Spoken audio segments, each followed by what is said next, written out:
CollabTalk is a copyright of Collaborative ABA Services, making a difference in children's lives. Hi everyone, welcome to CollabTalk, a new talk series by Collaborative ABA Services that provides information and also resources about autism and everything in between. I'm Alicia, the founder of Collaborative ABA Services, and I'm here with our amazing team members as always. Team. I'm Katie, I'm an occupational therapist. I'm Bree, I'm a BCBA. I'm Meg, I'm a licensed social worker and registered behavior technician. So medical appointments can be overwhelming for both children and parents. So some common challenges may include waiting in waiting rooms, some of that sensory input, as well as unexpected procedures. So today we're going to talk about how to make doctor's visits more easier and also more predictable. Please note the purpose of this episode is to provide education and information to the community. It is not intended to critique or endorse any specific providers, professionals, or other individuals. So, all right, team, let's get started as today we're talking about autism and wellness. So let's talk about the first topic is why preparation matters. I think it's the key thing we've been talking about with a lot of our topics is children with autism, they do, or really anybody with autism does really well with a schedule and structure. So Right. knowing that like this is what you can expect helps them to prepare for any of those things. Absolutely.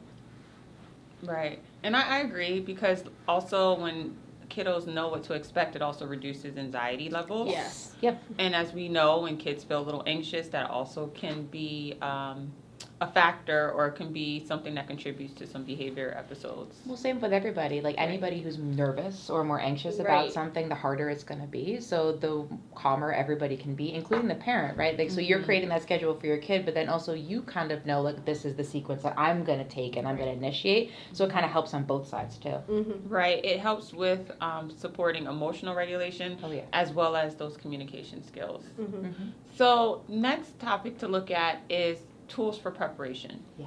So when we're looking at preparing the kiddo for a doctor's appointment or routine checkup, kind of what you were saying before about like the visual schedules or like step-by-step photo stories. Like, for example, it might be first we drive to the doctor, then we check in, then we sit down, then we wait, then the doctor comes out, step-by-step on what to expect. Also, I also think it's important to remember or use social stories. Yeah. If you're not familiar with what social stories are, they're a really common thing we use in our profession. And they're kind of like a story or a book that you would get anywhere else, but they're about things that typically books and stories aren't about. Right. So like my visit to the dentist, going to the doctor, the first time I fly on a plane. And it's written similar to a social story similar to a regular story where it's got like kid-friendly language, but it's about what you're going to do. So the child can then read that book multiple times to prepare for that event. Right, and the language is very simple, so it's not as overwhelming, very wordy and chatty. I found too, kind of with the social stories, using like the tangible items, like maybe like a pretend doctor kit to go step by step to kind of model the expectation, or the dentist just putting the toothbrush in your mouth, or you can buy like the little mirrors to just tolerate count to 5, things like that. Kind of that role playing. Right.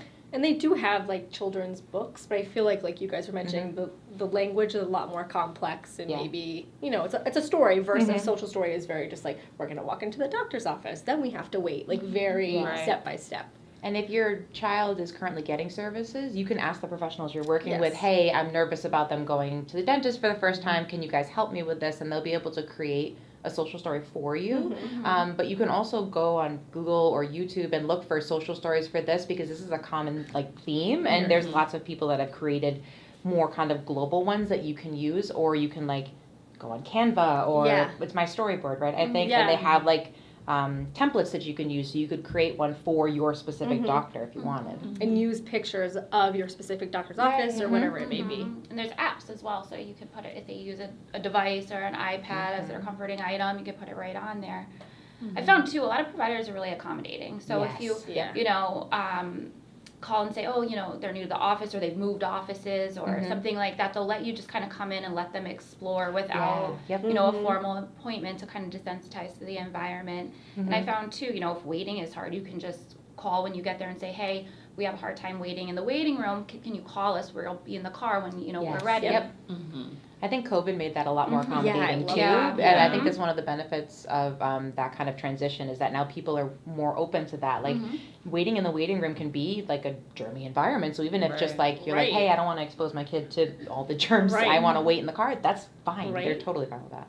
Mm-hmm. And it can be anxiety producing too. Like you're sitting, you're waiting, and it kind of builds. If you're nervous, that nervousness builds and builds and builds as you're sitting there waiting for the doctor. And you don't know how long you're going to wait too. I mean, there's times where like I've been in a waiting room, say like a walk-in clinic. I've been there for an hour. Right. Even though I had an appointment. So I think that being able to wait in a familiar, comfortable environment, maybe watching a show or doing something like that for a child is more, you know, comforting, I guess, than waiting in a busy room with lots of stimuli and you don't know when, and it's overwhelming. Yeah, and like bringing things like snacks. Most providers don't mind if you have a snack or their headphones if they need that. 'Cause you never know what music's playing, or sunglasses because the lights can be like an operating room.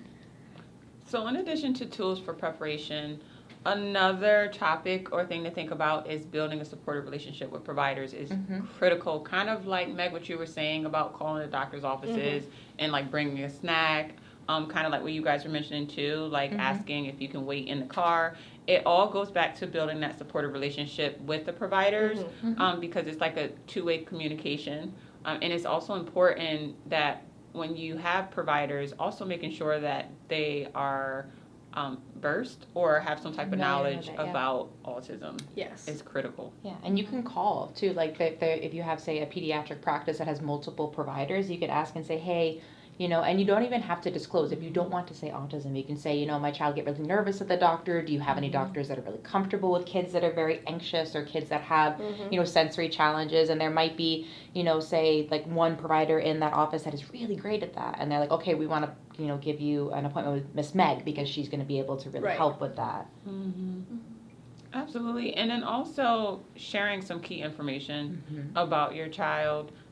Such as communication preferences, like if you have a dentist appointment or a physical and they use the AAC device, letting the staff know, like, hey, my kiddo uses the AAC device to communicate, because a lot of times with doctors and offices, they won't know if you don't let them know.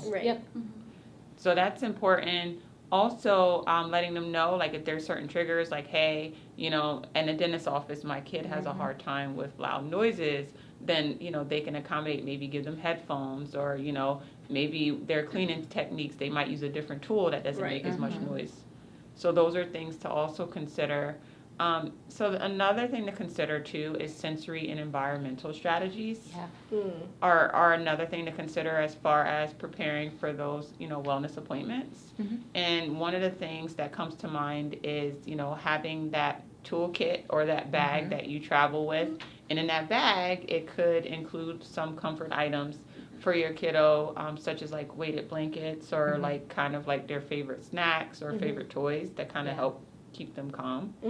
And I know that like sometimes a lot of those sensory strategies can even be like with you already. Like if you're not sure, like in the dentist's office, right? You know, that weighted metal blanket used for the x-rays? I've suggested to families like kids wear that while they're getting their teeth cleaned because it's that heavy decompression. So if you don't have a weighted vest, you know, dentists already have one. If your kid is sensitive to bright lights, wear sunglasses to the appointment because you know that one that shines in your face. Like you can have that with you already. And again, like the more that you share that, like, I'm nervous about this, the more the hygienist and say the dentist, for the example I'm using, the more that they can prepare. It's hard to, in the moment, pivot. But if you're like, hey, I know I'm going to have a kiddo coming in, I'm aware of this. It makes their job easier, and then it makes it easier for the child as well. Also, like when thinking about setting up the environment for success, also thinking about like your child's needs. Are they more calm in the morning, or they do better in the afternoon after they get a lot more sleep? And you can look at requesting appointment times around those times. So like, for example, you know, you have a kiddo that does better in the morning, you might want to make a morning appointment as opposed to making something late in the day. Also asking, like, you know, is it busier in the morning or is it busier in the afternoon too? Like, I know that can sometimes, it's hard to predict it with some appointments, but it's good to kind of ask too. And being aware of how your child responds to these appointments and after, right? Like if you know that this is going to be, even if you prepare for the best, it's still going to be really challenging. Maybe making that afternoon appointment and taking a couple hours so that they don't go back to school, right? You don't take them and then bring them back and then it's just a disaster, right? Being aware of, okay, how is this going to affect my day? All right, I'm going to make an appointment on a day that I know that they have half day of school so that I don't have to bring them back. Something like that can help. Yeah, I was thinking the same too. Like, is the morning better? So right when they get back, they go to recess. Right, so right. The transition is a little easier. I think it's stressful to think about like all these things, right? To like prepare, like, okay, like what time do I do it? When do I have to pack a bag? And I know it does feel like it's a lot, but I think at the same time, maybe even taking one step per appointment maybe and just seeing what works best for your child. It's overwhelming, I think, for the parents too. Yeah. But at the same time, that I think in the end is going to make it easier for your child and then easier on you. I see a lot on social media too, is like parents posting like, oh, do you have any recommendations for a doctor that, you know, is good with children, that X, Y, and Z.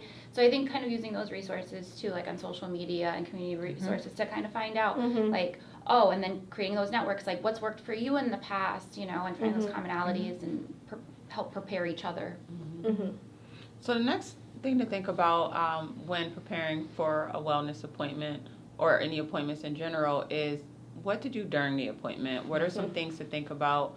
So one of the things that comes to mind is being able to advocate calmly for your child's needs and just being prepared to communicate those needs to staff, because again, like I said earlier, if we don't communicate with them, they don't know.